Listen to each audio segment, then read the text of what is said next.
Malaysia's forest city. It is a forest subjective statement to say that the forest city project in Malaysia is useless. However, there have been criticism of the project, such as concern about its potential environmental impact.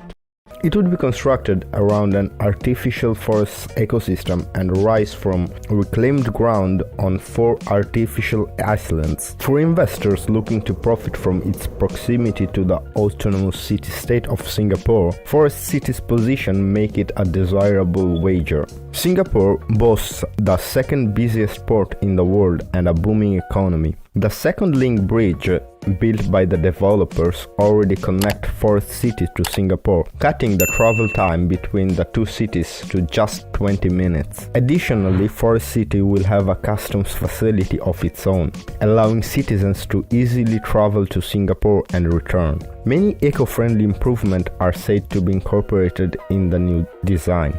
Buildings in Forest City will have green rooftops and vertical gardens, creating the feeling of being in the jungle. The layout of city streets will have numerous layers, with the lower layer serving as the roadway and parking areas, and the upper layer housing recreational areas, stadiums and transportation hubs. The metropolis, which will be entirely powered by renewable energy, will be finished by 2035 at a cost of 100 billion. An island with 50 apartment structures, golf courses, swimming pools and beaches is one of the 4 that have been proposed. However, this extremely ambitious undertaking is not without its challenges. Already a plethora of political and economic barriers are impeding its development.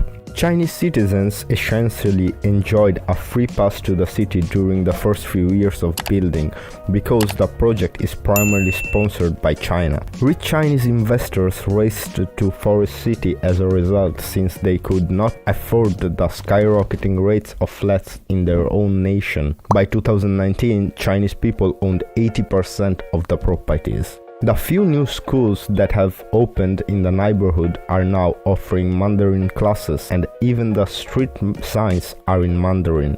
Due to the property prices being set only with the Chinese markets in mind, native Malaysians simply cannot afford to purchase these apartments. An uproar was generated by the flood of China investors, which opponents of the project saw as a new type of colonialism. In order to prevent foreigners from acquiring properties in the Forest City after a change in government, Mahathir Mohamad, the new Prime Minister, enacted a prohibition. Foreigners began abandoning the city in large number, discouraging prospective investments. The epidemic and the global travel prohibition were the next significant setback. Due to Malaysia's migration control order, no new investors may settle there. Due to the uncertainty, many previous investors withdrew from the project. Less than 500 individuals were actually residing in the residential complexes. Since the commencement of the coronavirus pandemic,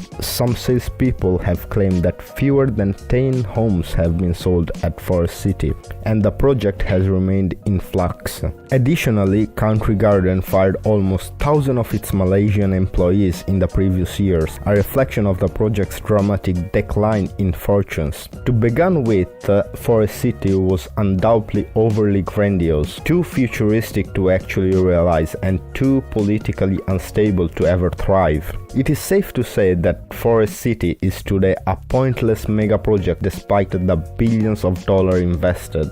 What do you think about these massive initiatives then? Do any of these have a chance of becoming helpful in the future in your opinion? Tell us in the comment section below. Watch our video about the biggest mega projects never finished to learn more about comparable projects. We appreciate your time and hope to see you in the next video. Bye!